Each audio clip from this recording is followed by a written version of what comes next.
Episode of Life from Thrive on how to thrive in times of uncertainty and insecurity. My name is Ketki Sood and I will be your host for the series. And today we have someone very interesting who I actually met last year and who I was very touched with all the empowerment work that she has been doing, not only for women, but also for the community of women and herself. So she has had a very interesting journey, and she was very much interested and is also promoting how we as individuals can learn to center ourselves. I think a lot of times we see ourselves in situations where a lot of things are coming onto us, and we need to kind of make a pause and really think and breathe. So I'm very excited actually to learn from Sandrine Larive, who will be sharing with us how to self-center and how do we really calm down in this very exciting mind-body invigorating session. Sandrine, welcome. Yes, thank you, Ketaki. Namaste, as we say, particularly in India. I want to say first, I'm very honored to be there today, and I thank you for this nice initiative. As you see, I'm wearing my green stuff because this is the color of hope, and I'm very faithful about the future. And when I see like all the solidarity movement happening in this world, I'm pretty sure we will thrive and not survive anymore. So let me introduce myself first. I'm Sandrine Larive. I'm a coach, certified coach. I'm also a practitioner in hypnosis and also NLP, which means neuro-linguistic programming for the one who don't know. I'm also really helping women with Kyriel, my company, to thrive, and particularly helping them to unleash their creator potential to live a fulfilling life. So this is my job.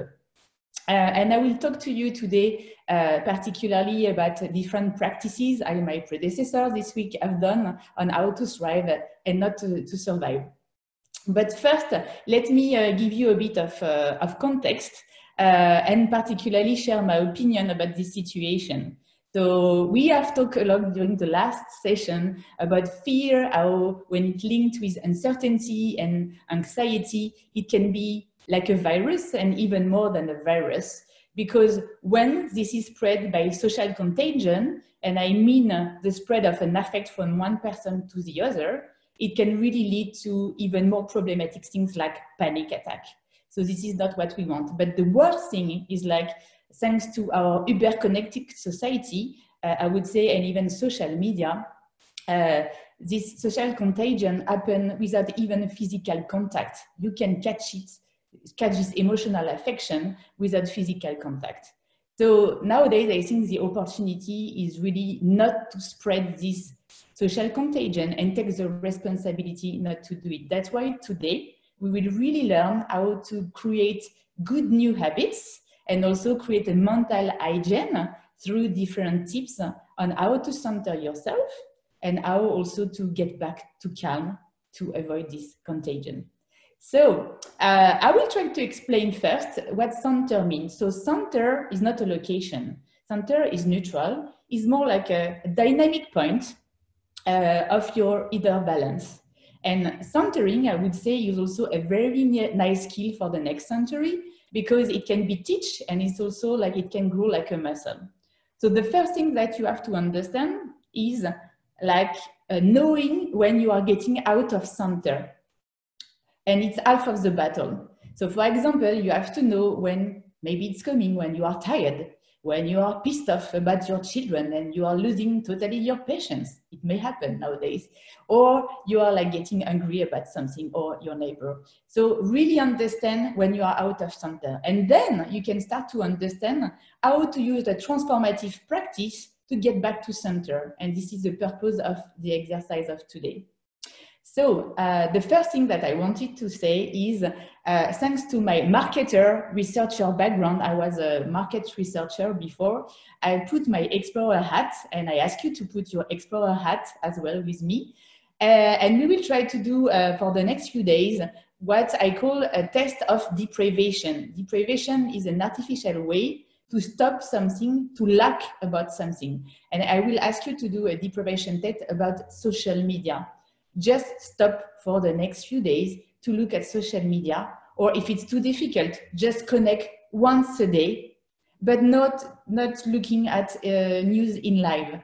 Just maybe connect on one source of information, but not in live, because you know it's raising anxiety. And just notice what's happened, because when you lack something, for sure something creatively comes, and you will probably form a new habit. So maybe try to take a diary and notice what happened during this social media deprivation. So closing the Explorer chapter, now we'll talk about breathing. Our life begins and ends with breathing. So this is the lowest common denominator of any approaches regarding getting back to calm.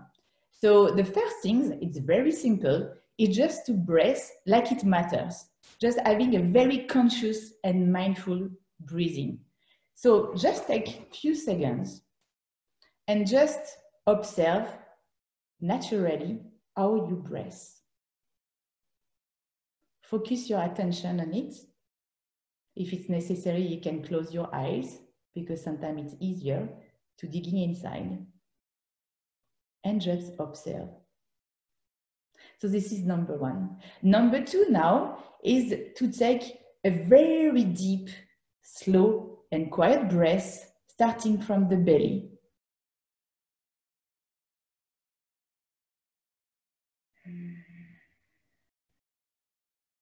And if it's too difficult, it's creating some tension, maybe you can start with your chest first and come back to your belly after. And I recommend you to do that maybe 2 or 3 times in a row. So this is the very first and simple exercise, connecting to your breathing. The second thing that is important is that you can improve your breathing. I don't know if you know, but we are using 1/5 of our capacity in our lungs. So it can be improved every day, and it can be muscles.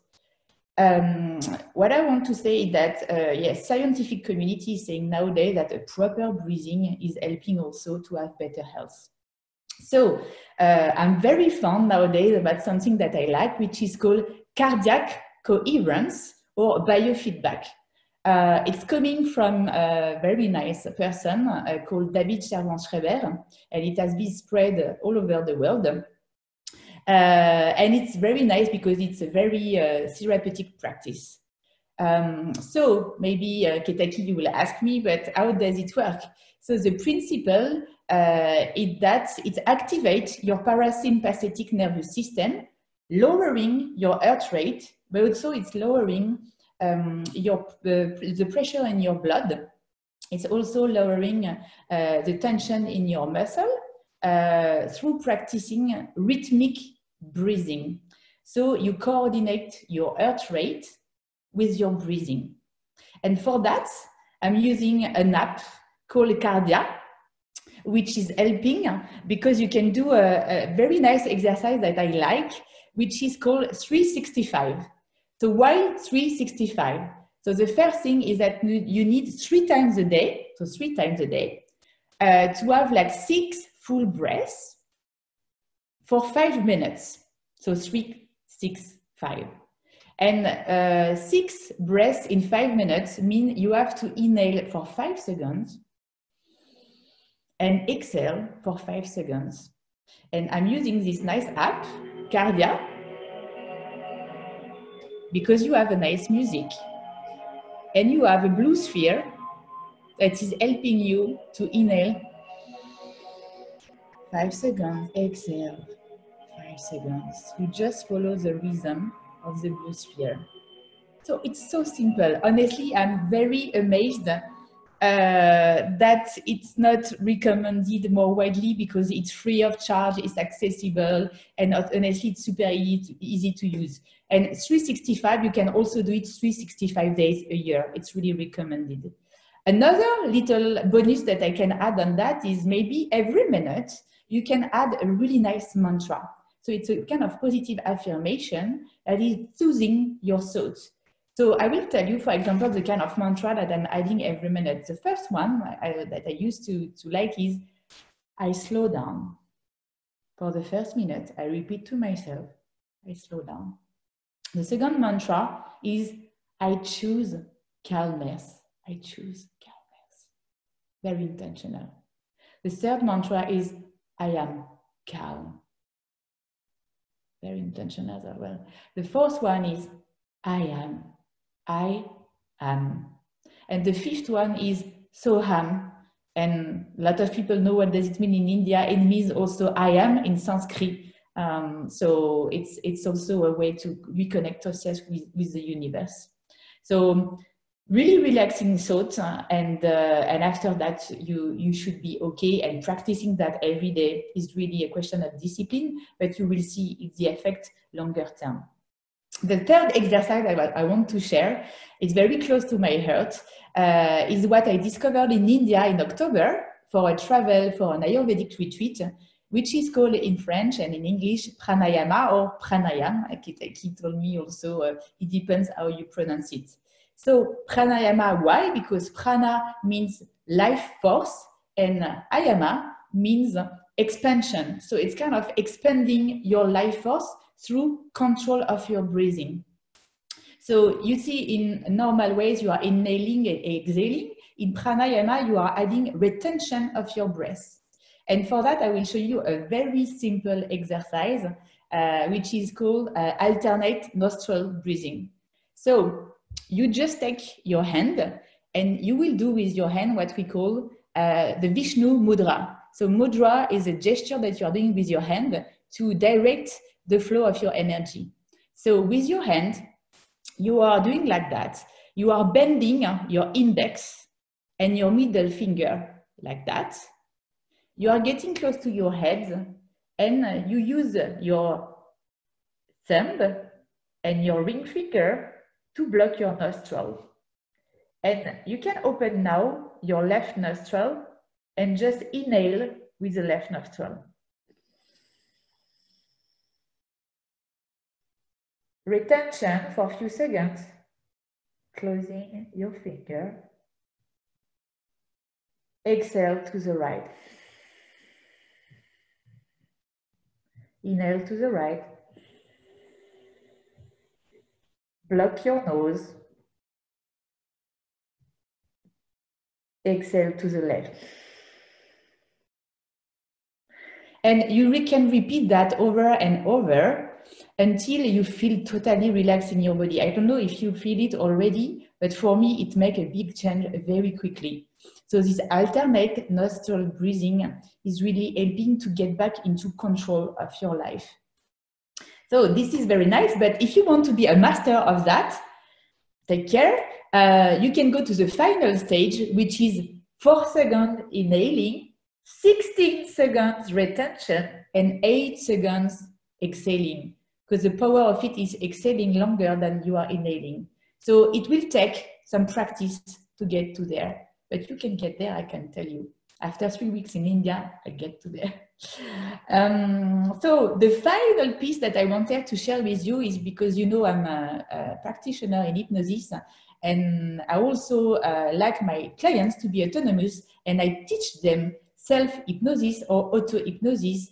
This is a way to get to this modified state of consciousness by yourself through the power of auto-suggestions.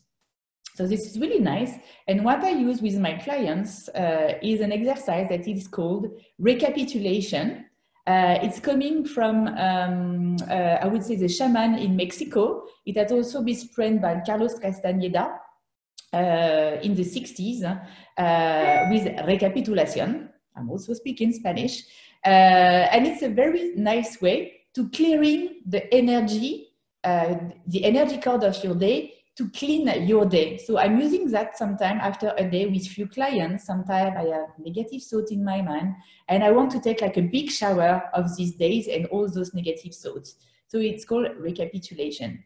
So it's very simple. So you start by doing an inventory of all the negative feelings of your day.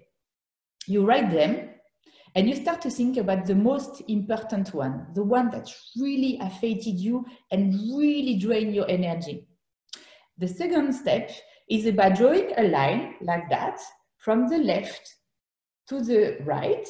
The left, so it's reversed on your screen, the left being your past and the right being your present. even going to your future. So this is a line, a timeline.